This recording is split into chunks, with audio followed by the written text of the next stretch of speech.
सभी साथियों को मेरा नमस्कार। साथियों, जीवन के कुछ अनसुलझे रहस्य, इस चर्चा को हम आगे बढ़ाते हैं। ये जो दुनिया में मटेरियलिज्म है, उसके कारण धर्म का दिया नहीं बुझ गया। धर्म का दिया बुझ चुका है, इसलिए मटेरियलिज्म है, इसीलिए इतनी भौतिकता है। यह भौतिकवाद का परिणाम नहीं है कि धर्म मिट गया। धर्म नहीं है इसलिए भौतिकवाद है। यह तो इतनी गड़बड़ और बेचैनी और दुख भरी बात है। कोई अगर यह कहता है कि भौतिकवादियों के कारण या नास्तिकों के कारण या वैज्ञानिकों के कारण या कम्युनिस्टों के कारण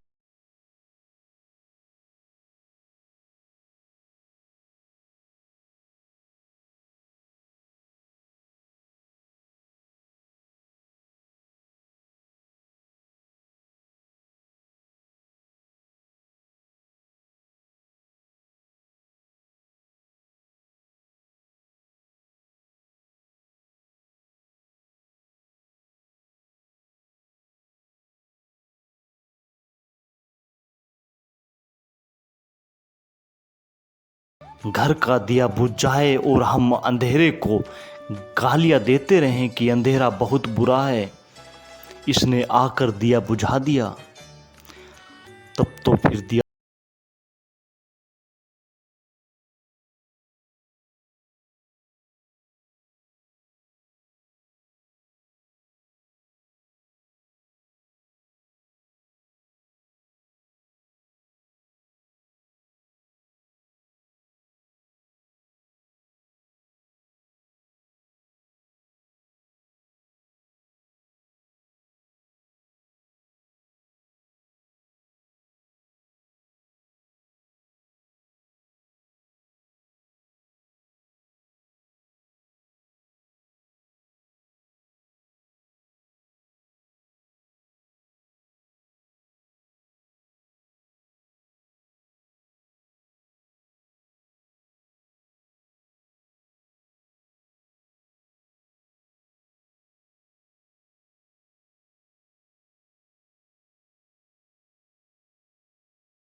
सत्ता नहीं है, इसलिए हम प्रकाश जला सकते हैं, प्रकाश बुझा सकते हैं, लेकिन न अंधेरा जला सकते और न अंधेरे को बुझा सकते।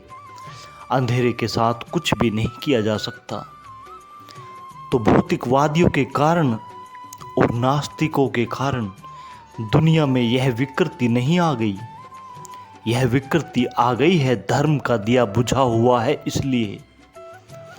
और धर्म का दिया क्यों बुझा हुआ है?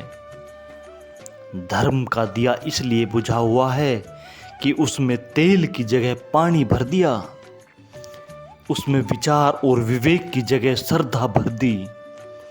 विवेक का तेल होता तो दिए की ज्योति जलती, श्रद्धा का पानी भर दिया। असल में श्रद्धा का पानी भरना आसान है, मुफ्त मिल जाता है, गली कूचे में हर जगह मिल जाता है। तेल में तो कुछ मूल्य चुकाना पड़ता है, विवेक में तो जीवन का मूल्य चुकाना पड़ता है, श्रम करना पड़ता है। श्रद्धा मुफ्त मिल जाती है, विश्वास मुफ्त मिल जाता है, विचार में तो श्रम और सामर्थ्य लगानी पड़ती है। इसलिए श्रद्धा और विश्वास का पानी भर दिया। अब दिया बुझ न जाए तो क्या हो? विश्वास के पानी ने धर्म का दिया बुझा दिया। विवेक का तेल हो तो धर्म का दिया जल सकता है। इसलिए मैंने पिछली वीडियो में आपसे कहा, छोड़ें विश्वास को और जगाएं विवेक को। और ठीक से स्मरण रखना कि जो विश्वास को छोड़ता है केवल उसका ही विवेक जग सकता है। जो विश्वास को पकड़ता है उसका विवेक नहीं जग सकता, क्योंकि विश्वास को पकड़ने का मतलब यह है, अगर इसे ठीक से पहचानेंगे, विश्वास पकड़ने का अर्थ है कि मुझे स्वयं पर विश्वास नहीं। विश्वास आत्म अविश्वास का नाम है। जब मैं दूसरे पर विश्वास करता हूँ उसका मतलब है मुझे अपने पर विश्वास नहीं है। अगर मैं राम पर विश्वास करता हूँ और कृष्ण और महावीर और बुद्ध, इसका मतलब क्या है? उसका मतलब है मुझे अपने पर विश्वास नहीं है। बुद्ध जिस दिन मरे उनका एक शिष्य और प्यारा भिक्षु आनंद रोने लगा। उसकी आंखों में आंसू भर गए।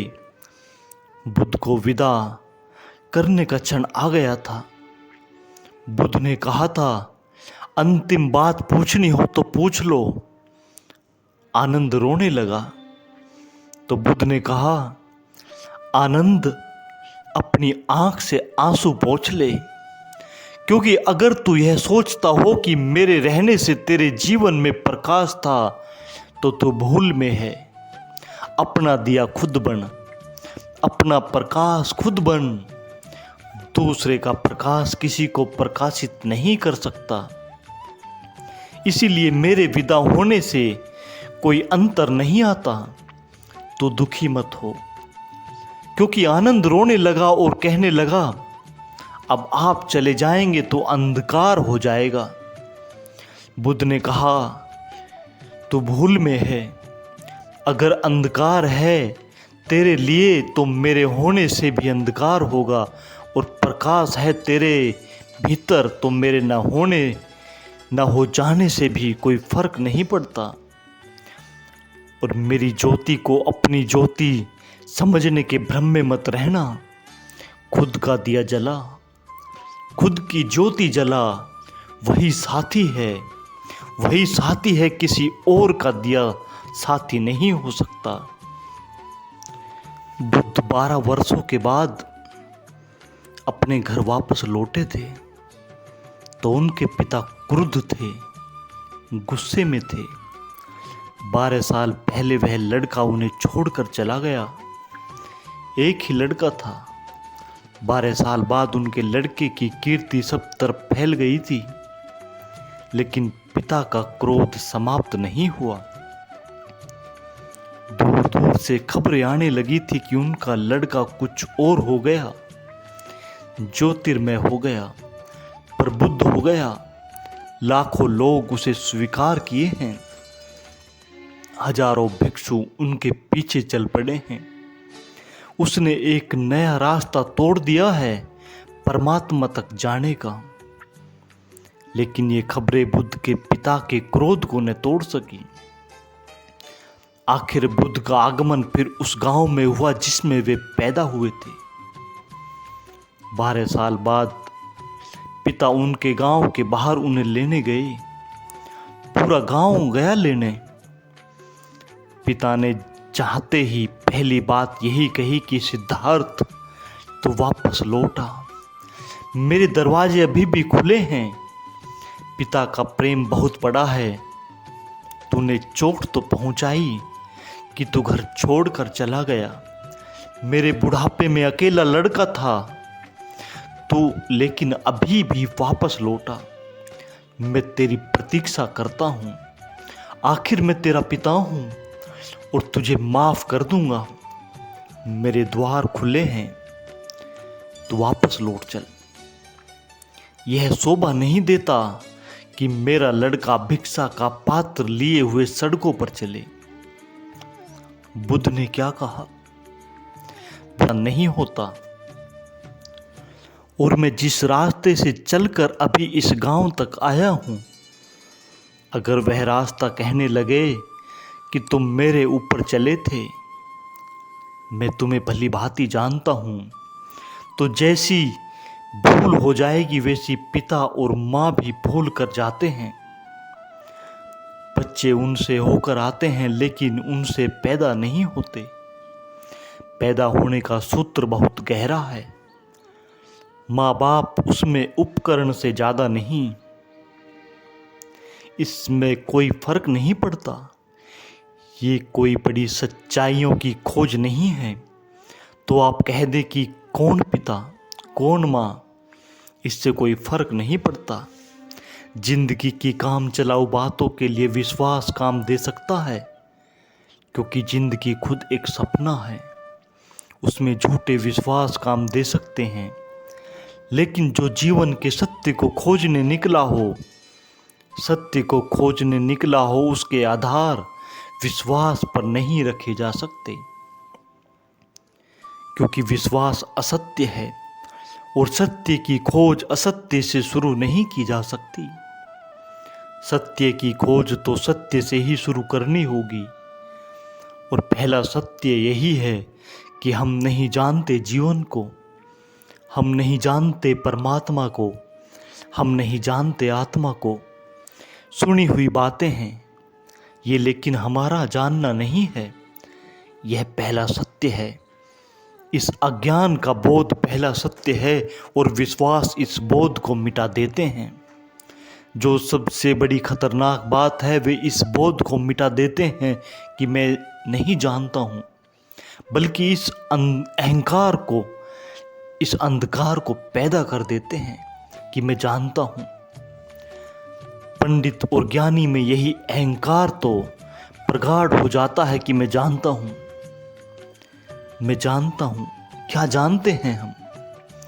राह पर पैर के नीचे जो कंकड़ पत्थर पड़े हैं उनको भी नहीं जानते।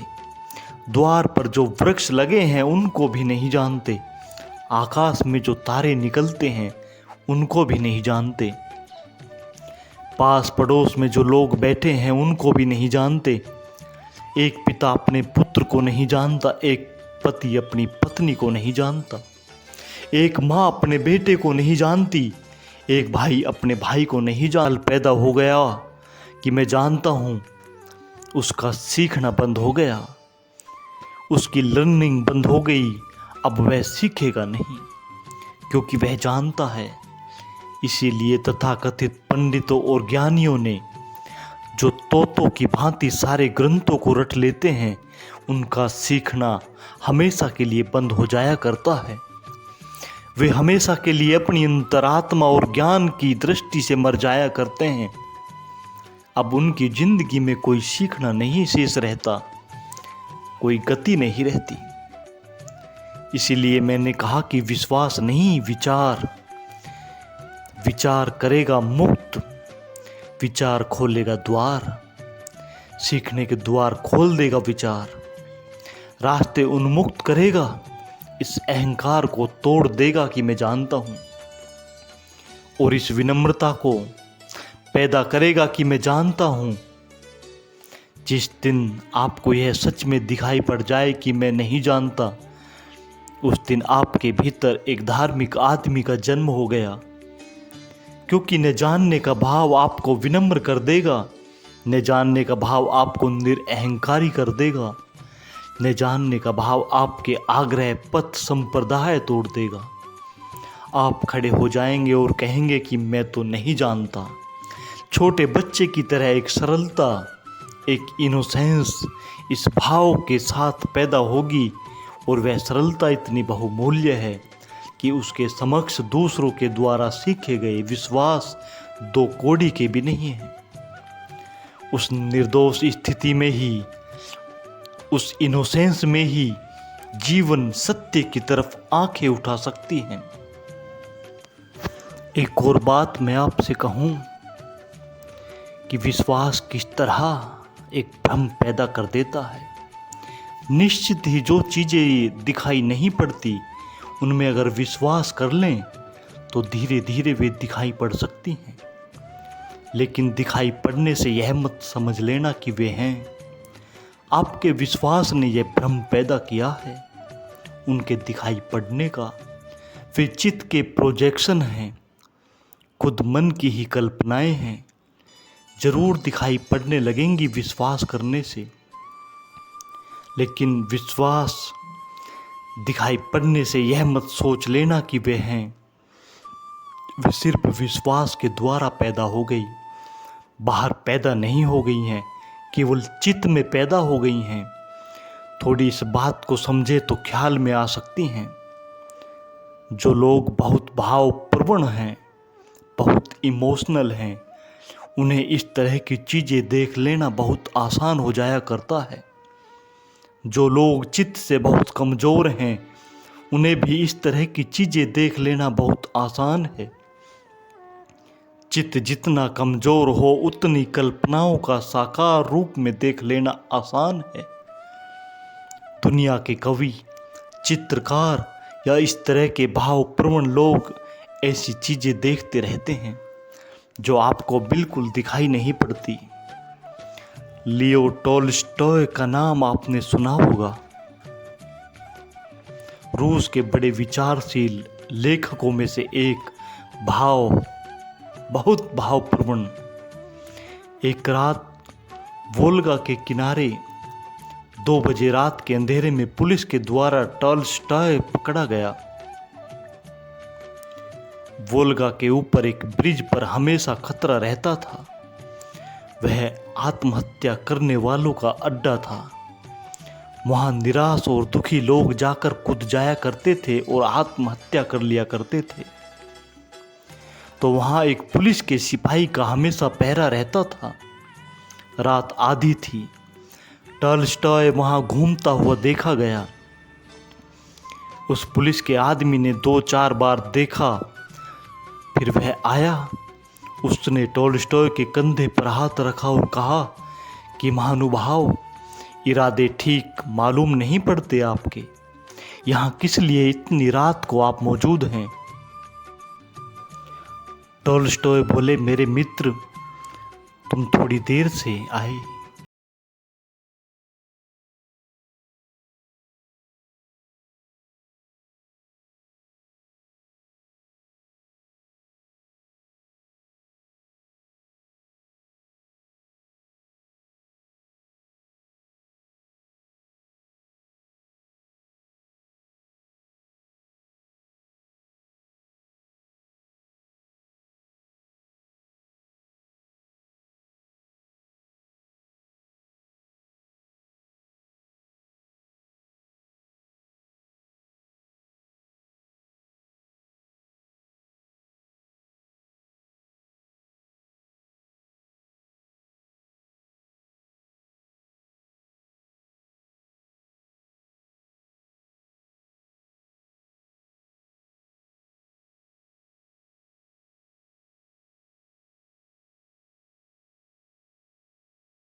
और टांग तोड़ ली अपनी और 3 महीने अस्पताल में रहा। वह दूसरा आदमी नीचे उतरा, उसने कहा, बड़ी हैरानी की बात है, आप हटे क्यों? हम 2 के लायक काफ़ी जगह थी। टोल्स्टॉय ने कहा, 2 होते तो ठीक था, वहाँ 3 थे, वहाँ एक औरत और थी। कोई औरत दिखाई नहीं पड़ रही। टोल्स्टॉय हंसा और उसने कहा, तुमने दिखाई नहीं पड़ेगी और अब टांग टूट जाने से मुझको भी दिखाई नहीं पड़ रही, लेकिन जब तक मैं सरका तब मेरे साथ थी और भ्रम हो गया और मैं सरक गया उसको बचाने को और मेरी टांग टूट गई। अगर दुनिया में कवियों और साहित्यिकों का जीवन पढ़ेंगे तो आपको दिखाई पड़ेगा कि उनमें से अधिक लोग अपने पात्रों से बातचीत करते रहे हैं। वे पात्र उन्हें मौजूद मालूम पड़ते हैं। अगर इन कवियों को सनक सवार हो जाए, ये भक्त हो जाएं, तो इनको भगवान के दर्शन करने में देर न लगेगी, इनको कोई देर न लगेगी। ये जिस प्रकार भगवान चाहेंगे उस प्रकार के भगवान के दर्शन कर लेंगे। बांसुरी बजाने वाले भगवान चाहेंगे तो वे मौजूद हो जाएंगे और धनुर्धारी भगवान चाहेंगे तो वे मौजूद हो जाएंगे। और सूली पर लटके जीसस क्राइस्ट को देखना चाहेंगे तो वे मौजूद हो जाएंगे।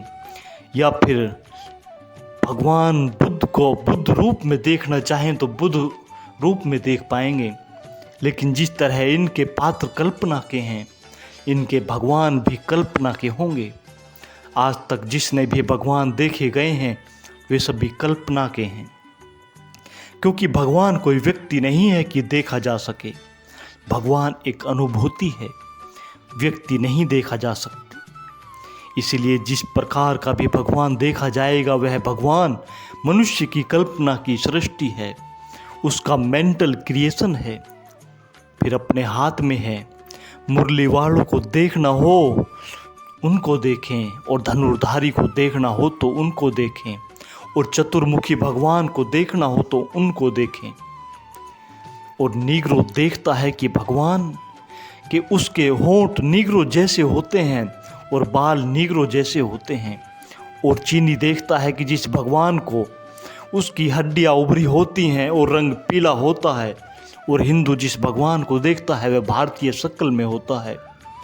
और दुनिया में जो अपने भगवान को देखना चाहता है अपनी शक्ल में देख लेता है। अगर गधे और घोड़े भी भगवान को देखते होंगे तो अपनी शक्ल में देखते होंगे, आदमी की शक्ल में नहीं। अगर पशु पक्षी भगवान को देखते होंगे तो अपनी शक्ल में देखते होंगे। अपनी शक्ल आपकी अपनी नहीं, हमारी कल्पनाएं, हमारा रूप, हमारा यह भगवान जिसको हम श्रद्धा और भक्ति में देख लेते हैं, यह कोई साक्षात नहीं है सत्य का। सच्चाई यह है कि जब तक कुछ भी दिखाई पड़ता है चित्त में, तब तक मन काम कर रहा है और सत्य का या परमात्मा का।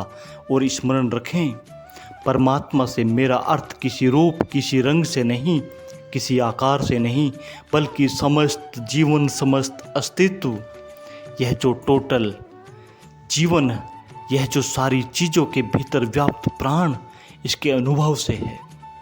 इसका कोई दर्शन नहीं हो सकता, इसका अनुभव हो सकता है। आज बस इन्हीं बातों के साथ मैं अपनी वाणी को विराम देता हूँ। आगे भी जीवन के अनसुलझे रहस्यों की चर्चा हम जारी रखेंगे। आप सभी ने मेरी इन बातों को इतने प्रेम से सुना, उसके लिए बहुत बहुत धन्यवाद।